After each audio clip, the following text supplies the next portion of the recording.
নমস্কার বন্ধুরা, কেমন আছেন? আশা করছি ভালো আছেন। আমি আজকে আবারও একটা নতুন রেসিপি নিয়ে চলে এসেছি। আমার আজকের রেসিপি বেগুনি। চলুন তাহলে দেখিয়ে নিই আমি কিভাবে বেগুনি তৈরি করি। প্রথমে আমি একটা বেগুন পাতলা পাতলা করে কেটে এর মধ্যে নুন মেখে কিছুক্ষণ রেস্টে রেখে দেব। এবার আমি ব্যাটার তৈরি করে নেব। একটা পাত্রে আমি নিয়ে নিলাম 1 কাপ বেসন, 2 চামচ চালের গুঁড়া, হাফ চামচ কালো জিরা, হাফ চামচ নুন, হাফ চামচ লাল লঙ্কা গুঁড়ো, হাফ চামচ হলুদের গুঁড়ো। এবার আমি এটাকে মিক্স করে নিয়ে অল্প অল্প করে জল দিয়ে একটা ঘন করে ব্যাটার তৈরি করে নেব। বেসনের এই ব্যাটারটা খুব ভালো করে ফেটিয়ে নেব। এটা যত ভালো করে ফেটানো হবে বেগুনিগুলো কিন্তু ততটাই মুচমুচে আর ফুলকো ফুলকো তৈরি হবে।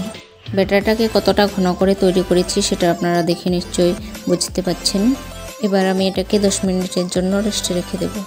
10 মিনিট পর আমি এর মধ্যে দিয়ে দিলাম বেকিং পাউডার।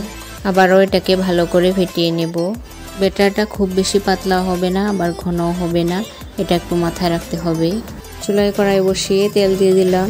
1 ফোঁটা ব্যাটার তেলে দিয়ে দেখব যদি সাথে সাথে উপরে উঠে আসে তাহলে বুঝতে হবে তেলটা ভালোভাবে হয়ে গেছে। বেগুনগুলো থেকে যে এক্সট্রা জলটা বেরিয়েছে সেটা ফেলে দেব। এবার আমি বেগুনটাকে ব্যাটারের মধ্যে ডুবিয়ে নিয়ে কোট করে নিয়ে তেলের মধ্যে দিয়ে দেব। উল্টে পাল্টে মুচমুচে করে ভেজে কড়াই থেকে তুলে নিলাম। এভাবে আমি সবগুলোকে ভেজে নিয়েছি। তো বন্ধুরা, আপনারাও এভাবে ঘরে ট্রাই করে দেখতে পারেন, একদম মুচমুচে আর ফুলকো ফুলকো বেগুনি হবে। আমার এই ভিডিওটি যদি আপনাদের ভালো লেগে থাকে প্লিজ একটা লাইক করে দেবেন আর চ্যানেলটিকে সাবস্ক্রাইব করে দেবেন।